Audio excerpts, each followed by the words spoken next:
There is anger this morning in the Hispanic community over a decision made by President Obama. He had promised to take action soon on immigration reform, protecting families from the threat of deportation. But now he's saying he's going to wait until after the elections in November. And ABC's Jim Avila is on the story.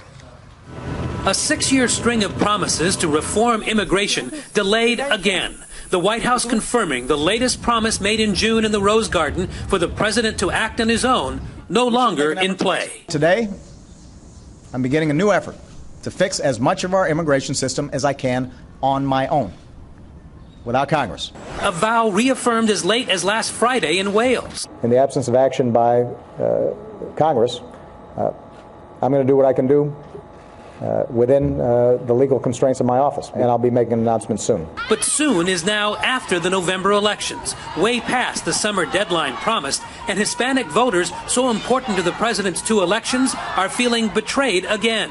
This very clearly tells us that both Democrats and the president are playing politics, and they're picking their political interests first over immigrant families that have been waiting for the president to act. The GOP, which warned the president against acting alone, now criticizing him for the delay. In the end, the White House risking what it hopes is temporary anger of an ally to avoid inciting the GOP base by acting alone on a hot-button issue. For Good Morning America, Jim Avila, ABC News, Los Angeles.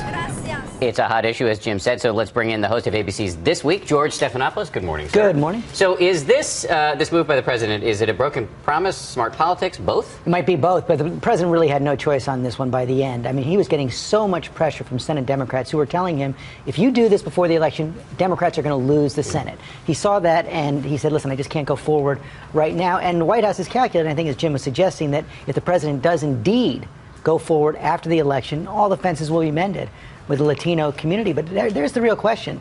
Dan, the president and the White House now saying they're committed to moving forward after the election. But if the Democrats lose the Senate anyway, after this, will the president be more constrained? Will he be able to do the kind of dramatic executive action that Latinos are calling for? That's a big open question. Well, a lot of open questions on this one. Let me move to a different front here. We're hearing from our chief White House correspondent, John Karl, as you know, that the president is planning a major speech this week on his strategy to take on ISIS. Does he actually have a strategy, and are we looking at possibly a major expansion of this fight here? I think it is coming together. The president made some progress in Europe this week, lining up our allies to join him on this strategy to take on ISIS, not only in Iraq, but possibly also Syria as well. Everyone says if you're really going to defeat them, you probably do need airstrikes in Syria as well. The president not ready to announce that yet, even though he's going to lay out the overall strategy. One of the other questions there, though, is going to be, does he need to come to Congress in order to get authority to expand the war into Syria?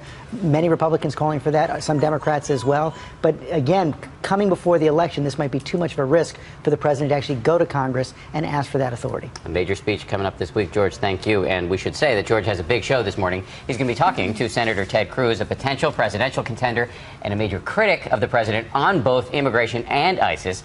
That's later this morning on This Week, right here on ABC.